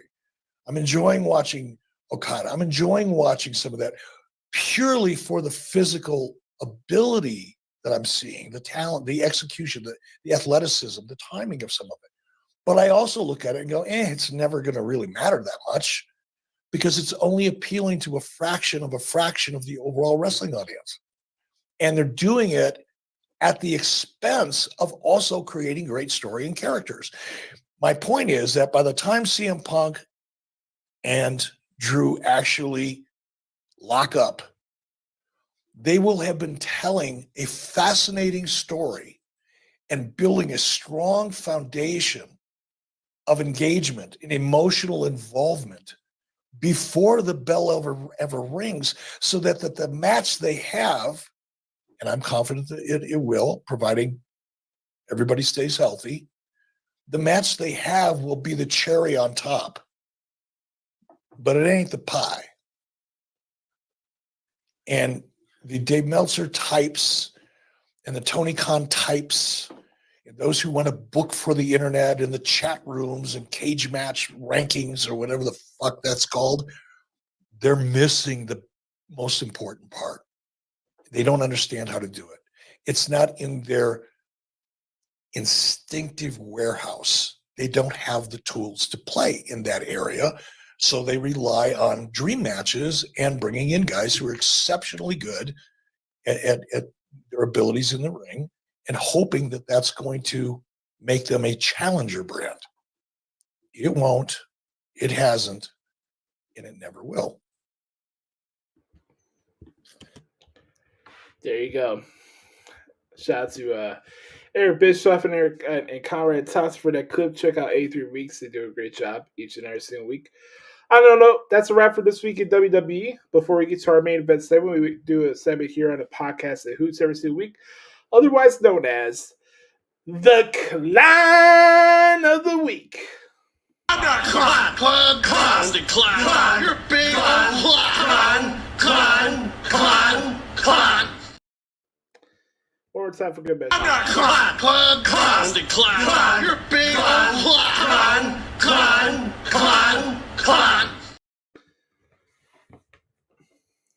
All right, ladies and gentlemen, the CLAHN of the Week this week. Ladies and gentlemen, the CLAHN of the Week this week goes to Warner Brothers Discovery and losing the NBA to NBC. I saw this news the other day. Looks like one of my favorite sports shows of all time, Inside the NBA, is going away. A staple of my childhood and practically my entire life of being a sports fan. Inside the NBA has been around. Shout out to Ernie Johnson and the crew, and Charles Barkley and those churros. I saw that news the other day, and I'm like, you gotta be kidding me. Like, you're really getting rid of Inside the NBA? This is what we're doing now? But yeah, Warner Bros. Discovery is definitely Clown of the Week nominee, especially if you're keeping on AEW Collision and Dynamite, but you want to get rid of the Inside of the NBA. Like, seriously, something's wrong with you. Like, you need serious help. But let's continue on here. Let's start off with, before we get to our main event segment, I wanted to go over really quick the Bears' schedule. I'm not going to make my predictions yet. We'll wait for it towards the training camp time and stuff like that. I'll make more formal prediction, but I just wanted to do this as an excrement impression. Since we're not doing what the hell's wrong with AEW anymore, I want to give a little something of that to you guys here. So here we go. Week 1 from Soldier Field, the Chicago Bears take on Will Levis and the Tennessee Titans. From there, for Week 2, we take a trip to NRG Stadium in Houston, Texas on Sunday Night Football as the Chicago Bears take on the Houston Texans. And Week 3, live on CBS from Lucas Oil Stadium, it's the Matt Eberflus Bowl as the Chicago Bears take on the Indianapolis Colts. Then we transition to Week 4 back in Soldier Field as the Chicago Bears take on the Los Angeles Rams. Sunday, October 6th is the Ryan Poles Bowl, the bowl of the biggest haul in the history of sports. The Chicago Bears take on the Carolina Panthers. Then, coming up, October 13th, Week 7, from Tottenham Hotspur Stadium in beautiful London, England, it's the Chicago Bears taking on the Jacksonville Jaguars. I wonder if that football game would be justified. Then we go to a bye for Week 8. Then come back Week 9, live from the Commanders Field. It's the Chicago Bears taking on the Washington Commanders. From there we go straight to Arizona at State Farm Stadium, the home of WrestleMania 26, as the Chicago Bears take on the Arizona Cardinals on CBS. That's going to be a late afternoon game. From there we go back home November 10th. We have the Chicago Bears at home taking on the New England Patriots. Then we get 2 back-to-back home divisional games as the Bears take on those brutal Green Bay Packers and the Minnesota Vikings. Then coming up Thursday, November 28th, for Thanksgiving, the Thanksgiving tradition will feature the Chicago Bears as the Chicago Bears take on the Detroit Lions. From there, we go taking a trip to Levi Stadium, the home of WrestleMania 31, as the Chicago Bears take on the San Francisco 69ers. From there, we go to Monday Night Football in Minnesota as the Bears take on the Minnesota Vikings. We wrap up our home schedule with 2 games. First, the Detroit Lions come in on December 22nd. From there, we go the day after Christmas on Thursday Night Football as the Chicago Bears take on the Seattle Seahawks. Then we wrap up the season in that dump known as Lambeau Field as the Chicago Bears take on the Green Bay Packers. Times and networks are subject to change, but that is your official schedule for the 2024 Chicago Bears. But on that note, when we come back, we got more something to do on the podcast this week, and that is to answer your questions for this week's Back Porch Q&A session and get into Evolution number 2 here. I Never Finished with David Goggins, right here on the Hoots Podcast. We'll be right back.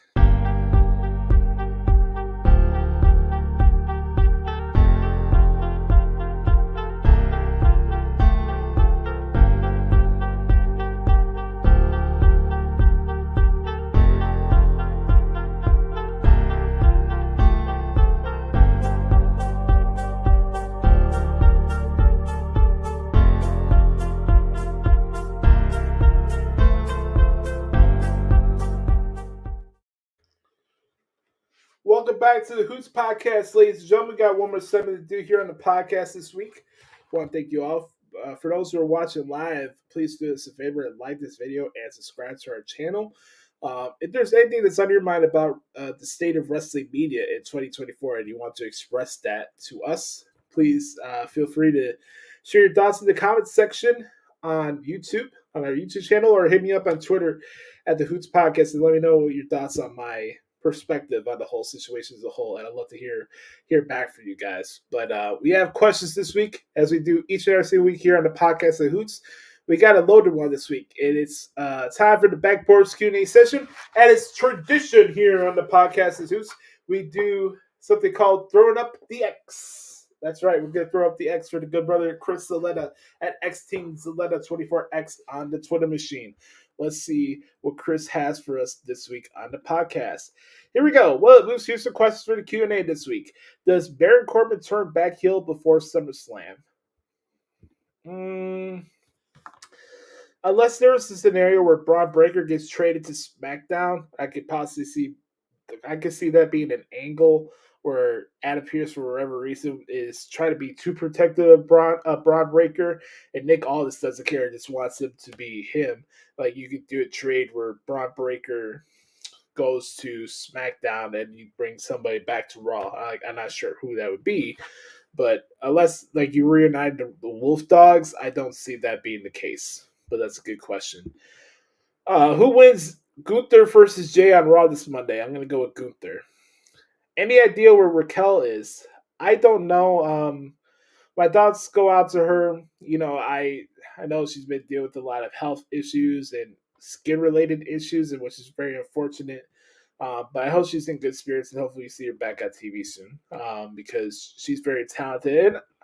And, you know, some people may be hit and miss with her personality, or the only thing that she does is flex her back. But I think she's a good wrestler. I think she's a good person too. So hopefully we'll get to see her back on TV soon. Thoughts on the NFL schedule release yesterday? Kind of mid. I think it's kind of ridiculous that the Bears are only getting three pride time games this season, especially with the fact of all the off-season moves and the hype with Caleb Williams. I'm surprised that we only got three of them. But all in all, same old. I really try not to overthink the NFL schedules and stuff like that. It is what it is at this point. But yeah, hopefully we'll see which teams rise to the occasion this football season. Thoughts on the NBA media rights leaving TNT and possibly going back to NBC? It's unfortunate, like I said earlier, because I've always been a big fan of Inside the NBA. I always will be a fan of that. But I also grew up with NBA on NBC and seeing my Chicago Bulls here make the New York Knicks their bitches during the late 90s, during that Jordan era. And yeah, I definitely miss the NBA on NBC. I remember watching games on that network with my dad when I was a kid, watching Bulls games on NBC. So that's pretty cool. I mean, I don't know if Bob Costas is going to come back and do play-by-play, but you know, it'd be interesting to see Mike Tirico get into the NBA bag and see where that goes from there. But it's definitely a big loss for TNT and Warner Brothers Discovery as a whole. So that's my thoughts on that. What else? Is Cody versus Logan Paul title for title?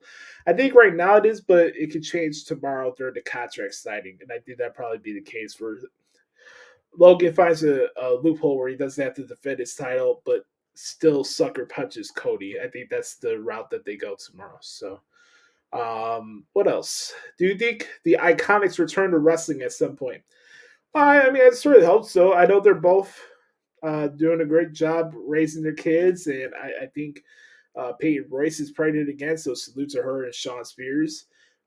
That's definitely one of those cases of somebody outkicking their coverage, but nah, Sean Spears is a cool dude. You know, Peyton Royce is definitely one of the chicks that I had a crush on over the years, and she's really, really hot. But yeah, I would definitely like to see him back on TV sometime when the time's right for them. When do you think we see Jake Paul step into WWE? Probably the next time that WWE is at in Saudi Arabia. It might be Crown Jewel. That'd probably be my guess. If Jake Paul, maybe they do a tag match with the Paul brothers, taking out the Usos or something like that. I don't know. We'll have to see how that works out. Danielson reportedly wants to finish at Wrestle Dream. How will you line up and book these next few months of opponents wise for pay-per-views for him? Oh man, that's a good question. So obviously, Wrestle Dream will probably be in the Washington area. Brian Danielson has said many a times that this is going to be his last year of being a full-time wrestler, and I respect that decision. Um, I really don't need to see him in any other matches with the other guys for the Blackpool Cuckold Club. I really don't care. I didn't care for the Bryan Danielson Moxley matches when they were happening last year, and I don't need to see another one now. So I'll throw that out the window. Uh, you know, if it's something where Bryan Danielson ends his career in a match against Darby Allin, I think that'd be pretty cool. Uh, you could do another Bryan and Swerve match. I know they fought each other in the Continental Classic, but you could have that be a rivalry for the title. Maybe you do Bryan Danielson and Edge. The fact that we haven't had Bryan Danielson and Malachi Black in a feud, besides the factions going after each other, is kind of a crime in my opinion. At least a one-on-one singles match, I think, with those guys would be pretty good. Those are the ones off the top of my head, though. Maybe one more match with Jeff. And hell, once Adam Cole's back doing matches, maybe you can do Bryan Danielson match with Adam Cole. So there goes that. All right. What else we got here for Chris? He says, oh, that's it for questions for Chris. Thank you, good brother Chris, for the questions this week. As always, I appreciate you, brother. Make sure to follow Chris by the way, at XTZalata24X on Twitter. So shout out to Chris. Our last set of questions this week comes from the good brother Mike Rubio at Main Event Sword down there in Houston, Texas. He says, what up, Oos? I had to join the back porch for the last full week of my classes at work. Here are a lot of questions as a lot has popped up this week. I appreciate you, brother, reaching out as always. What do you think of Diana Taurasi and other WNBA veterans taking verbal jabs at new phenom Caitlin Clark? Is it rookie fun or more like targeting the new gal? Probably a mixture of both. It's just petty. Diana Taurasi is petty, so it's not really a surprise to anybody. So that's my thoughts on that. Caleb Williams was shown throwing some slant routes in the Bears' social media with the caption, how far will they go? Fans seem less than optimistic, but where do they land at least in the divisional rank to end next season? Realistically, I could probably say second or third, but if I had my guess and be really diligent with it, I do believe that the Bears will have a chance to finish second in the North this year. I do believe that. I'm not buying the Packers and their roster. I know Jordan Love was good last year, but I need to see more, and the Vikings are going to take a step back, so it's definitely looking more to second or third place for sure in the North for the Bears. Which Bears matchup are you looking forward to the most? The Texans for Sunday Night Football in prime time, maybe? I'm looking forward to that. I don't know if the Bears will win that game in Houston, so I don't know as much as I'm looking forward to a game that where they're going to lose. But, definitely interested in seeing that London game. Seeing the Bears embarrass TK in England would be fantastic. A better Chicago entity embarrassing a CLAHN or a CLAHN in this manner in international waters is just absolutely hilarious to me. Looking forward to seeing them, go against, excuse me, I'm having a train of thought here. Oh, the 49ers later this season. I think that's going to be a good game. Them against the Patriots should be pretty cool. The division games are always a mixed bag, so the schedule is not that great with interesting opponents, to say the least. I will say that.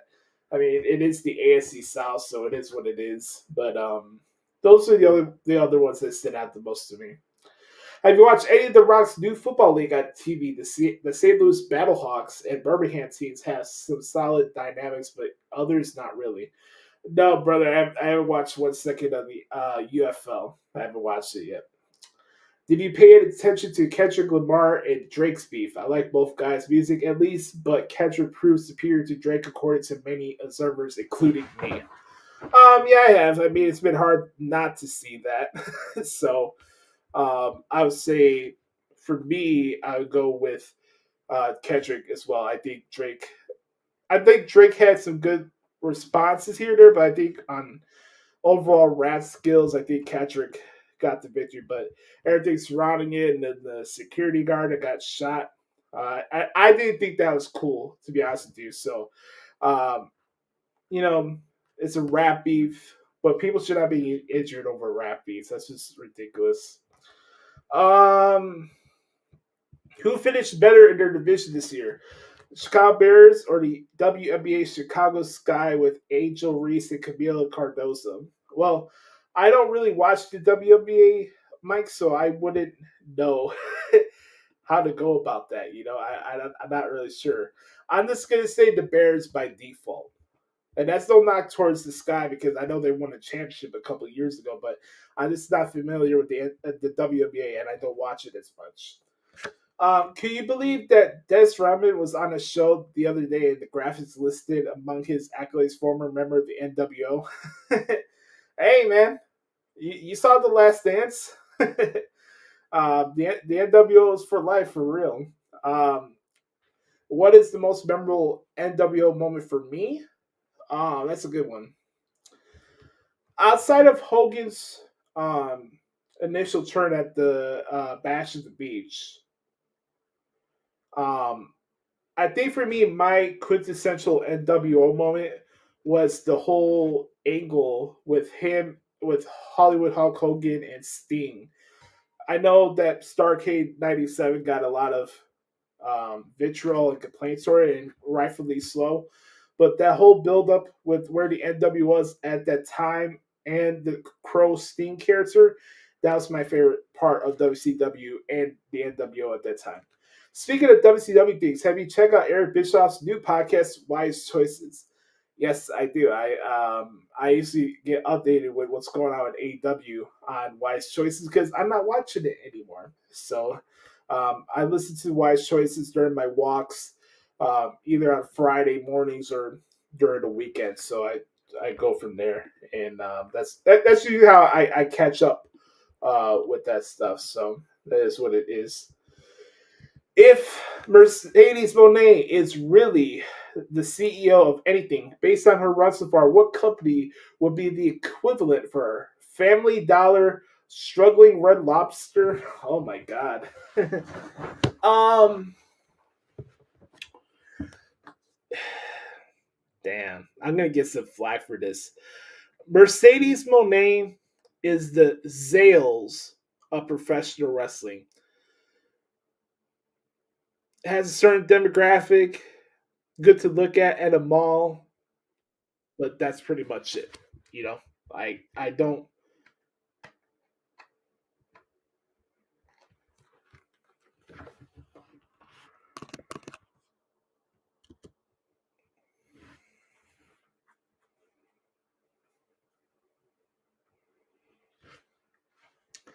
Um, it was.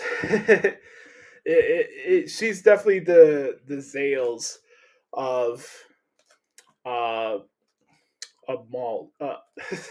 She's the sales of professional wrestling. That's what I was trying to say. Sorry, I had to brain fart there. I'm sorry. You're no Cowboys fan, but is there a sense of intrigue of tuning in for Brady's broadcasting his first game during the Cowboys and Browns? I am. I think he's going to do a good job. Am I going to clamor and mark out for him like CBS was when Tony Romo became the commentator? Probably not, but that's just my thoughts on that really quick. Really quick. Let me do something really quick. Just 1 second, guys.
All right, sorry about that. I had something to fix right there for you guys. Yeah, so you have that. Yeah, I'm just not looking forward to seeing Tony Romo. But I'm not interested in following Tom Brady's journey as much as people are making out the big deal of Tony Romo when he was on the CBS broadcast. So that is what it is. With some big live events such as the roast of Tom Brady and Tyson versus Paul, is Netflix becoming must-see TV? Yes. Also, I found out today that How I Met Your Mother is coming back to Netflix, which is great to me because when I first started watching Netflix in my old apartment, How I Met Your Mother was on Netflix, and that's how I got to watch the whole series from there. I didn't watch the whole series as it was happening live because I was busy during those years. But How I Met Your Mother is my favorite TV show of all time, so I'm glad that it's come back. And yeah, you got Raw coming up on Netflix at the beginning of the year. Netflix is where it's at, man. That's just what it is.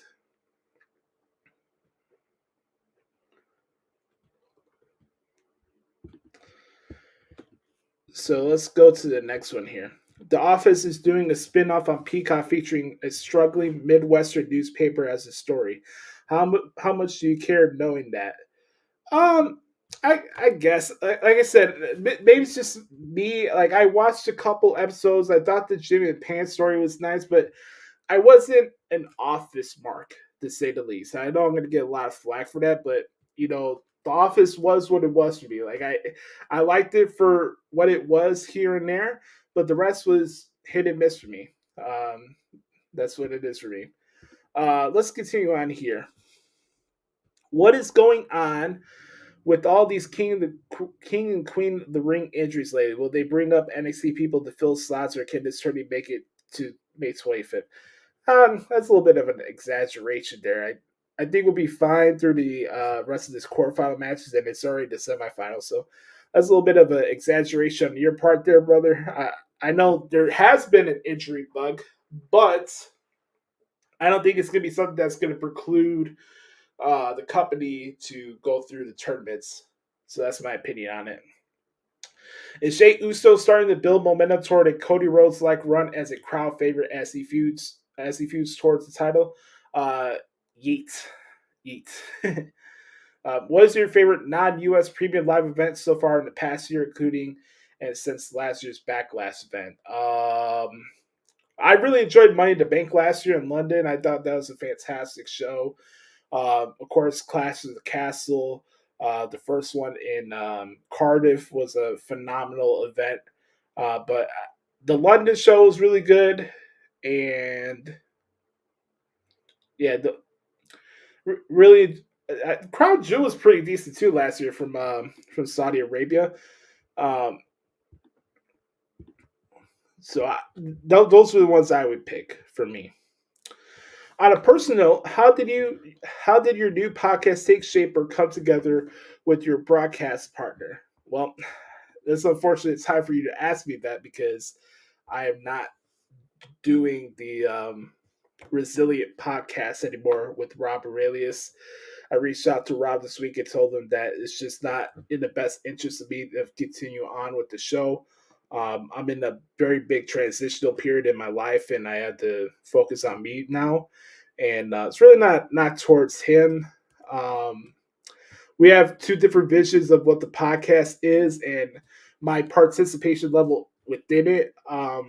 With what's going on in my life, I cannot dedicate myself as I would to the other things that I'm dedicating myself to, and it's not good for my mental health to overextend myself in projects that I'm not passionate about and I'm not fully all in with.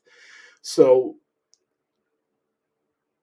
I want him to continue to do it. I don't know if he's going to continue doing it or not, but um, I was glad for the 2 episodes that I was able to do, and I was grateful for the fact that he let me share my story and my background on there, and let me be myself on the show and not judge me off of perceptions and stuff like that. He let me speak for myself.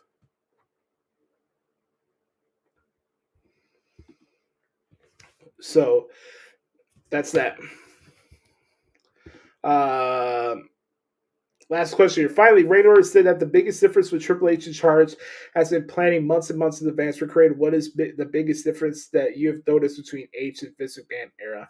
That's probably that. And you always hear the saying, though, the best bookers are always the ones that book backwards, I guess, to a certain extent. So that's what it is there. But you can tell a lot of difference. The production changes, the emphasis of what's being talked about within the verbiage of the promos and stuff like that, longer matches on TV, acknowledging other promotions, the same stuff that everybody else talks about on social media. So you can tell a lot of differences on the show for sure. But there are elements within today's WWE in this new era of WWE that has resemblance of the good stuff that Vince McMahon brought to the table, but people choose not to acknowledge it. And I understand why. So, well, that's it for now. Always good to check out the pod and keep crushing life, brother. Thank you, brother. I appreciate that. I want to thank Mike and Chris for the awesome questions this week. As always, if you ever want to participate in the Back Porch Q&A session, all you have to do is hit me up at Twitter at the Hoots Podcast or the Hoots Podcast at gmail.com. All right. Like I said, I made the promise here that I was going to read the second part. We always do. We read two parts of this book here. Never Finished by David Goggins. Unshackle Your Mind and Win the War Within. I read the first chapter at the beginning of the show, and now we're going to get into Evolution number 2. So here we go. Never was a fucking thing. It was a lesson I first learned in Brazil, Indiana, when a classmate brought me a gift after school. I didn't get a lot of presents growing up, so when he handed me that one, I was a thirsty little motherfucker. I wanted to tear that bitch open and see what I got. The first loud rip got my grandfather's attention. He poked his head into the room and surveyed the scene. Calm down, he said. Then he handed me a pair of scissors. That's good wrapping paper. We can reuse that. A lot of us grew up with grandparents seasoned by the Great Depression, who knew we were working with finite resources. Even those who made a nice living didn't take comfort or playing for granted, and I guess that rubbed off on me. To this day, I abhor waste. I eat all my leftovers, and when my tube of toothpaste flattens out, I don't just roll it up to squeeze out the remainder. I cut that bitch open and put it in a Ziploc baggie until I use every last drop. Everything must be utilized, especially the energy in volatile, potentially damaging emotions like fear and hate. You have to learn how to handle them, how to mind them.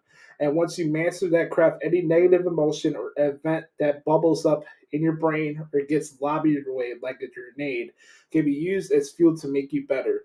But to get there, you must literally listen to yourself.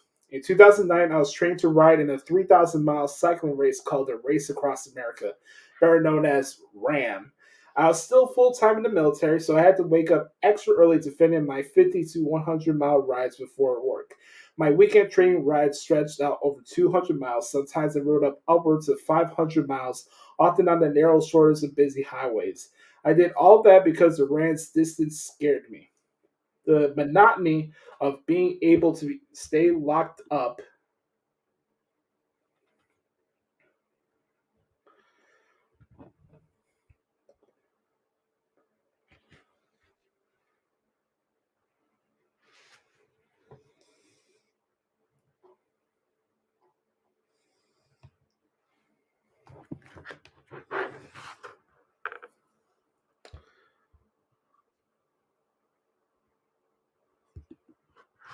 Sorry about that.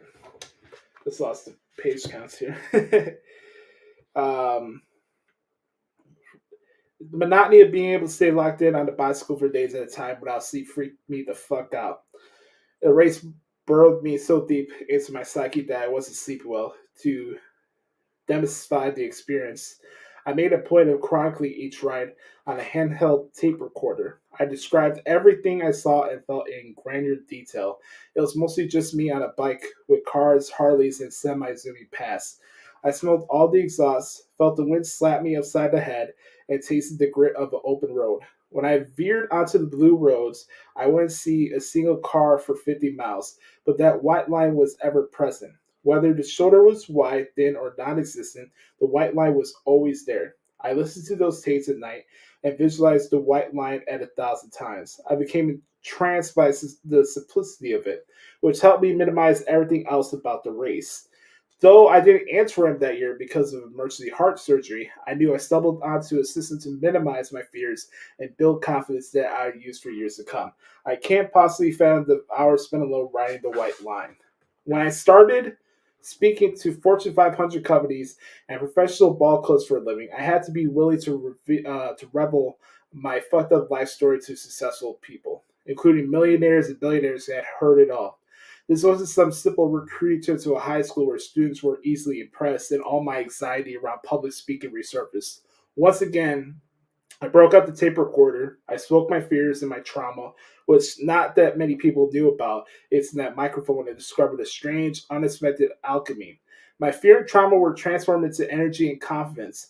Many people write out their darkest moments in a journal or a diary and hope to gain some leverage on whatever it is they survive or are struggling to overcome. I've kept the journal for years, but there are levels to this shit, and a written archive is the entry level.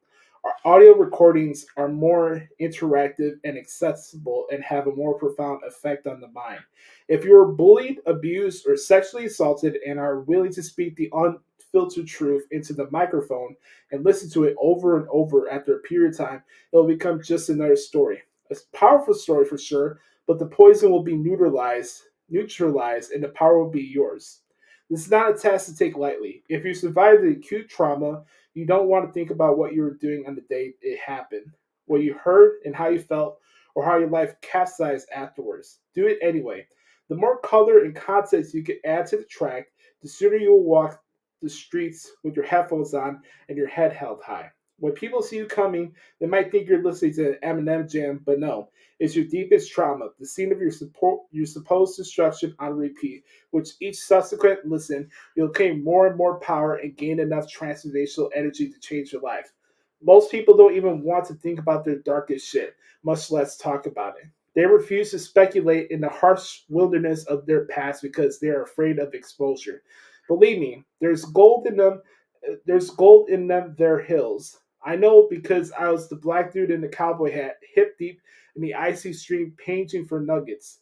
And if you find the courage to paint the picture of your worst nightmare in a spoken word, then listen to it until it soaks in and saturates your mind until you can hear it without any emotional reaction or spill over. It will no longer make you cower or cry.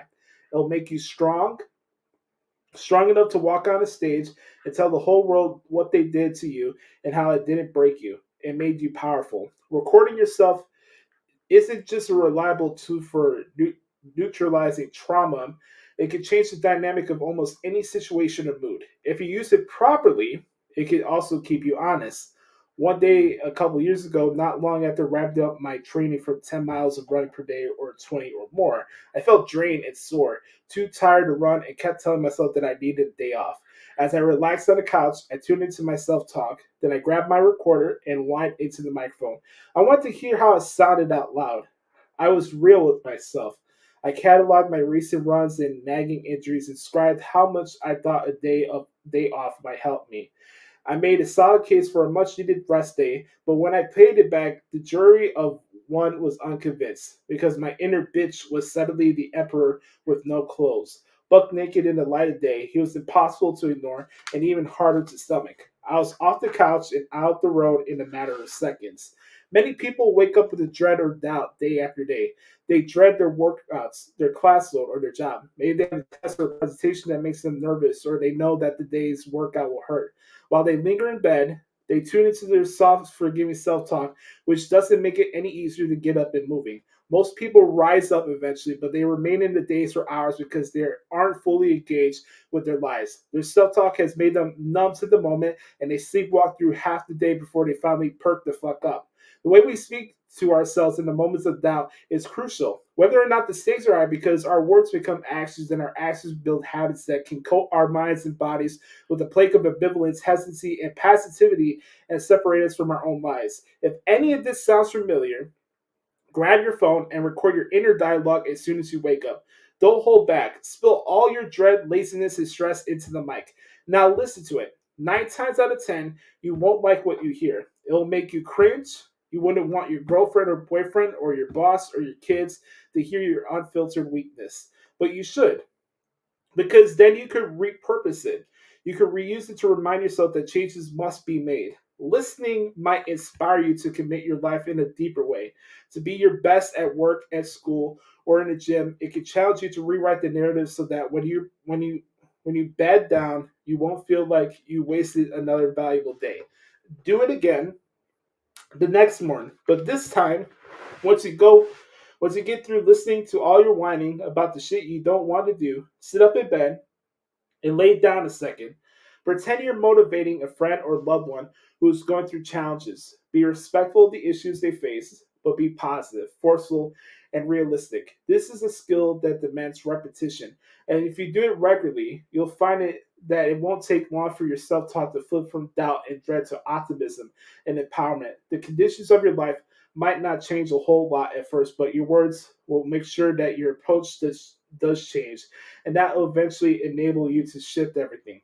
But you must speak the truth and be willing to listen to it. Don't be afraid of your weakness or doubt. Don't be embarrassed and pretend it doesn't exist. It surfaced for a reason, so use it to flip the dynamic of your life. Lately, I've used this technique with the hate that comes at me online. Most people in my position don't read negative comments or emails. They ask someone else screen and then erase them. I see hate as just another fuel source. I see the beauty and the power in it. I never let it go to waste. When the negative comments come in, and they always do, I capture them in a screenshot and speak them into my microphone. In 2001, I posted an image of my swollen left knee, which inspired a flood of negative comments. Some claimed to have seen my breakdown coming in and counted it as a personal win. Others simply liked seeing me in pain. I'm tired of hearing you run your fucking mouth, one of them wrote. I hope I never see your black ass run again, wrote another. They were trying to salt my wounds. They wanted me to feel the sting, which I did, and hoped it would bring me down even further. It didn't. I love those comments. I love them so much I made a mixtape. I printed them all out, recorded myself saying each one, and then I looped that bitch. Whenever I have a bad day, I listen to it. Sometimes I walk around the house savoring it in full stereo. Most people only mind the positive shit.